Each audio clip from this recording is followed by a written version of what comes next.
Breaking news 1:4 অনুপাতে চূড়ান্ত নবম পে স্কেল 11 জানুয়ারি থেকে শুরু হয়। নতুন বেতন যুগে 28,500 টাকা বেতন বেসিক ও 14 গ্রেডে বদল। স্বস্তির খবর 22 লাখ সরকারি চাকরিজীবীদের জন্য। তো বন্ধুরা, এই বিষয়টি নিয়ে আজকের এই ভিডিওটিতে বিস্তারিতভাবে আলোচনা করতেছি, তাই আপনাদের ভিডিওটি সম্পূর্ণ মনোযোগ সহকারে দেখার জন্য অনুরোধ রইল। এবং যারা যারা এখন পর্যন্ত আমাদের এই চ্যানেলে নতুন সদস্য রয়েছেন তাদেরকে চ্যানেলটি সাবস্ক্রাইব করে পাশে থাকা বেল আইকনটি অল করে দেওয়ার জন্য অনুরোধ রইল। দেশের সরকারি চাকরিজীবীদের জন্য এমন একটি সিদ্ধান্ত যা বহুদিনের অপেক্ষায় অবসান ঘটতে যাচ্ছে। চূড়ান্তভাবে অনুমোদন হলো নবম জাতীয় পে স্কেল, যেখানে 1:4 অনুপাতে নতুন বেতন কাঠামো নির্ধারণ করা হয়েছে। 11 জানুয়ারি থেকে এই পূর্ণাঙ্গভাবে কার্যকর হবে বলে জানা গেছে। এই সিদ্ধান্ত শুধুমাত্র বেতন বাড়ানো নয়, বরং সীমাবদ্ধ নয়, বরং পুরো সরকারি চাকরির ব্যবস্থায় একটি কাঠামোগত পরিবর্তনের সূচনা করেছে। দীর্ঘ আলোচনা, সমালোচনা ও প্রত্যাশার খবর এই ঘোষণাকে ঐতিহাসিক বলে মনে করেছেন সংশ্লিষ্টরা। নতুন পে স্কেল সবচেয়ে আলোচিত বিষয় হলো বেসিক বেতনের সূচনা। এখন থেকে সরকারি কর্মচারীদের বেসিক বেতন শুরু 28,500 টাকা থেকে, যা আগের কাঠামোর তুলনায় উল্লেখযোগ্য পরিবর্তন। এর ফলে নিম্ন ও মধ্যম স্তরের কর্মচারীদের মাসিক আয়ের সরাসরি প্রভাব পড়বে। বেতন কাঠামো 14 গ্রেডে পুনর্বিন্যাস করা হয়েছে, যা প্রশাসনিক ব্যবস্থাকে আরও বাস্তবসম্মত ও ভারসাম্যপূর্ণ করবে বলে আশা করা হচ্ছে। অনেকদিন ধরে গ্রেড সংখ্যা কমানো ও ব্যবধান যৌক্তিক করার দাবি উঠে আসছিল। তো বন্ধুরা, আজকের এই ভিডিওটি চলাকালীন সময় এখন পর্যন্ত যারা যারা আমাদের এই চ্যানেলের নতুন সদস্য রয়েছেন তাদেরকে চ্যানেলটি সাবস্ক্রাইব করে পাশে থাকার বেল আইকনটি অল করে দেওয়ার জন্য অনুরোধ রইল। সরকারি চাকরিজীবীদের একটি বড় অংশ দীর্ঘদিন ধরে অভিযোগ করে আসছিল যে ইনক্রিমেন্টের কাঠামো বাস্তবতার সঙ্গে সামঞ্জস্যপূর্ণ নয়। নতুন পে স্কেল সেই জায়গায় বিশেষ নজর দেওয়া হচ্ছে। বার্ষিক বেতন বৃদ্ধির হার ও সময়সূচি এমনভাবে সাজানো হয়েছে যাতে কর্মচারীরা প্রকৃত অর্থে উপকৃত হন। এর ফলে চাকরিতে উৎসাহ বাড়বে এবং দক্ষতা উন্নয়নের প্রতি আগ্রহ তৈরি হবে বলে মনে করেছেন সংশ্লিষ্টরা। নবম পে স্কেল বাস্তবায়নের পেছনে সরকারের আর্থিক পরিকল্পনা ও বাজেট ব্যবস্থাপনাও গুরুত্বপূর্ণ ভূমিকা রেখেছে। অর্থনৈতিক চ্যালেঞ্জের মধ্যে সরকার যে এই সিদ্ধান্ত নিয়েছে তা রাজনৈতিক ও প্রশাসনিকভাবে সাহসী পদক্ষেপ বলেই মনে করেছেন বিশ্লেষকরা।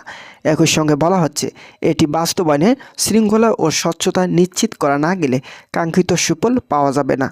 তাই বাস্তবতায় পর্যায়কে সবচেয়ে গুরুত্বপূর্ণ ধাপ হিসেবে দেখা হচ্ছে। তো বন্ধুরা, ভিডিওটি চলাকালীন সময় যারা যারা নতুন সদস্য রয়েছেন তাদেরকে চ্যানেলটি সাবস্ক্রাইব করে ভিডিওটি সম্পূর্ণ কন্টিনিউ করার জন্য অনুরোধ রইল। 14 গ্রেডে নতুন বেতন কাঠামো নির্ধারণের ফলে পদ উন্নতি ও দায়িত্ব বন্টনের ক্ষেত্রে পরিবর্তন আসবে। অনেক পদে দীর্ঘদিন ধরে যে বৈষম্য ছিল তা কমে আসবে বলে মনে করা হচ্ছে। প্রশাসনিক কাঠামো আরও গতিশীল হবে এবং সিদ্ধান্ত গ্রহণ প্রক্রিয়া গতি আসবে। এর ফলে সেবা প্রদানের মান বাড়বে, যা সরকারি সাধারণ জনগণ উপকৃত হবেন। সরকারি চাকরিজীবীদের সংগঠনগুলো এই ঘোষণাকে স্বাগত জানালেও তারা বাস্তবায়নের স্পষ্ট রোডম্যাপ চাচ্ছে। কীভাবে, কোন ধাপে এবং কোন ক্যাটাগরিতে এই পরিবর্তন কার্যকর হবে তা পরিষ্কারভাবে জানানো জরুরি বলে তারা মনে করেছেন। বিশেষ করে বকেয়া সমন্বয় এবং রিওয়ার্ড কর্মচারীদের বিষয়গুলো দ্রুত সমাধানের হয়ে উঠেছে। সরকারের পক্ষ থেকে এইসব বিষয় পর্যায়ক্রমে নির্দেশনা আসবে বলে আশ্বাস দেওয়া হচ্ছে। তো বন্ধুরা, এই পে স্কেলের আরেকটি গুরুত্বপূর্ণ দিক হলো এটি ভবিষ্যৎ প্রশাসনিক সংস্কারের ভিত্তি তৈরি করবে। শুধু বেতন নয়, নিয়োগ পদোন্নতি ও কর্মমূল্যায়নের ব্যবস্থার সঙ্গে এটি সরাসরি যুক্ত।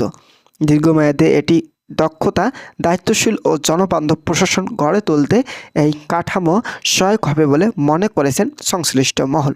তো বন্ধুরা, 11 জানুয়ারি থেকে পূর্ণাঙ্গ বাস্তবায়ন ঘোষণার মাধ্যমে সরকার এই স্পষ্ট বার্তা দিয়েছেন। এটি আর প্রস্তাব বা আলোচনার পর্যায়ে নেই। নির্দিষ্ট সময়সীমা নির্ধারণ করার কর্মচারীরা মধ্যে আস্থা তৈরি হয়েছে।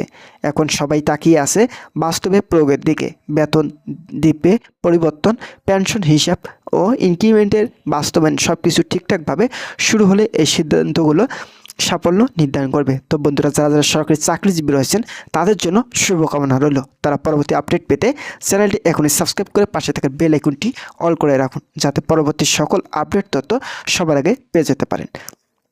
তো বন্ধুরা, নতুন পে স্কেল বেসিক বেতনের শুরু নির্ধারণ করা হয়েছে 28,500 টাকা থেকে, যা আগের কাঠামোর তুলনায় উল্লেখযোগ্য পরিবর্তন। এই বেসিকের উপর ভিত্তি করে ভাতা, ইনক্রিমেন্ট ও অন্যান্য সুবিধা গণনা করা হবে। 14 গ্রেডে পুনর্বিন্যাস করা বেতন কাঠামোর প্রশাসনিক ব্যবস্থাকে আরও সরল ও কার্যকর করবে। এতে পদভেদে বৈষম্য কমবে এবং দায়িত্বের সঙ্গে আয়ের সামঞ্জস্য তৈরি হবে বলে আশা করা হচ্ছে। তো বন্ধুরা, ভিডিওটি এই মুহূর্তে এসেও এখন পর্যন্ত যারা আমাদের এই চ্যানেলের নতুন সদস্য রয়েছেন তাদেরকে চ্যানেলটি সাবস্ক্রাইব করে ভিডিওটি সম্পূর্ণ কন্টিনিউ করার জন্য অনুরোধ রইল।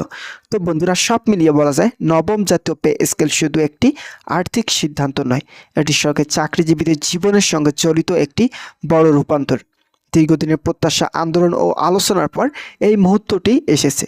এখন বাস্তবায়নের ধারাবাহিকতা ও ন্যায়সঙ্গত প্রয়োগের নির্ধারণ করবে এই পে স্কেল ইতিহাসে কতটা ইতিবাচক অধ্যায় হিসেবে লেখা হয়ে থাকবে। তো বন্ধুরা, আজকের এই ভিডিওটিতে এই বিষয়টি নিয়ে বিস্তারিতভাবে আলোচনা করলাম। আশা করছি আজকের এই ভিডিওটি থেকে অনেক উপকৃত পেয়েছেন।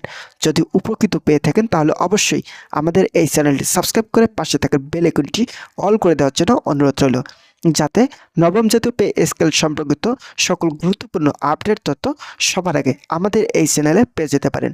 তাই সকলকে চ্যানেলটি সাবস্ক্রাইব করে পাশে থাকা বেল আইকনটি অল করে দেওয়ার জন্য অনুরোধ রইল। ধন্যবাদ সকলকে।